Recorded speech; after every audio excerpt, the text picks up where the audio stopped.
একই প্রতিষ্ঠানে বারবার বরাদ্দ, মোটা অঙ্কের ঘুষ আদায় ও ক্ষমতার অপব্যবহার সহ নানা অভিযোগ উঠেছে যশোর জেলা পরিষদের অফিস সহায়ক সরওয়ার উদ্দিনের বিরুদ্ধে। নিজেকে এলাকার দানবীর হিসেবে তুলে ধরতে সরকারি প্রকল্পের ফলকে বসিয়েছেন নিজের নাম। নিজে অফিস সহকারী হলেও ছড়ি ঘোরান ঊর্ধ্বতন কর্মকর্তা ও কর্মচারীদের উপর। যশোর প্রতিনিধি ইন্দ্রজিৎ রায়ের তথ্যছবিতে আল নোমানের ডেস্ক রিপোর্ট। গত ৭ অর্থবছরে যশোরের চৌগাছা উপজেলার স্বরূপদহ গ্রামে প্রায় ৫০ লাখ টাকার প্রকল্প বরাদ্দ দিয়েছে জেলা পরিষদ। কিন্তু প্রত্যেকটি উন্নয়ন প্রকল্পের নামফলকে লেখা জেলা পরিষদের অফিস সহায়ক সরওয়ার উদ্দিনের নাম।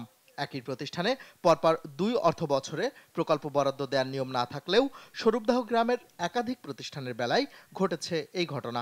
এছাড়া এলাকা জুড়ে ক্ষমতা অপব্যবহারের নানা অভিযোগ উঠেছে এই কর্মচারীর বিরুদ্ধে।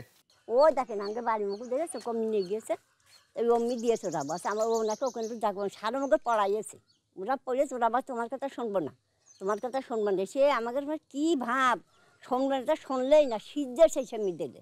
সরোয়ারের দাপটে ও হচ্ছে শালম, ওর নাম, যে জমিটার মালিক ওর নাম হচ্ছে শালম, আর শালম হচ্ছে সরোয়ারের পাঁচ সর্বক্ষণ থাকে, এই জন্য সরোয়ার শালম যেটা বলেছে সরোয়ার সেটাই শুনেছে। শুধু প্রকল্পের টাকা তছরুপি নয়, জেলা পরিষদের গাছ বিক্রি করে অর্থ আত্মসাতের অভিযোগ রয়েছে।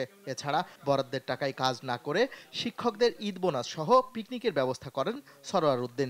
আমাদের চোখের সামনে আমরা নিজেরাও অনেক সময় তার কাছে এগুলো স্বর্ণপূর্ণ হলে অগ্রিম 30 থেকে 40 হাজার টাকা দিতে হবে। সহযোগিতা বলতে এখন আপনার তো উনি জেলা পরিষদ থেকে নিয়ে আসছেন, সেই জন্য সহযোগিতা তার মাধ্যম দিয়ে তো আসছে এখানে, সেই জন্য সার্বিক সহযোগিতা ওখানে লিখছে। এসব কর্মকাণ্ড নিয়ে তদন্ত হলেও তার বিরুদ্ধে নেওয়া হয়নি কোনো ব্যবস্থা। এদিকে সব অভিযোগ অস্বীকার করছেন সরওয়ার উদ্দিন। একটা গ্রামে যদি এত টাকা আপনি বরাদ্দ করেন তাহলে আবার একই প্রতিষ্ঠানে পরপর অর্থ বছরে বরাদ্দ দিচ্ছেন, আপনার কি বরাদ্দ করার সুযোগ আছে? এটা কিভাবে সম্ভব? করাইছি একটু সুযোগ যেটা থাকে করাইছি, এখন নিজেদের থাকলে লোক এই। আচ্ছা, এটা হলো যে 30 থেকে 40% এখান থেকে আপনার হলো টাকা কেটে, মানে কমিশন বা ঘুষ বাণিজ্য। এটা মিথ্যে কথা, একদম দাদা, একদম মিথ্যে কথা। আচ্ছা, এসব নিয়ে জেলা পরিষদের নির্বাহী কর্মকর্তা আসাদুজ্জামানের কাছে জানতে চাইলে তিনি ক্যামেরার সামনে কথা বলতে রাজি হননি।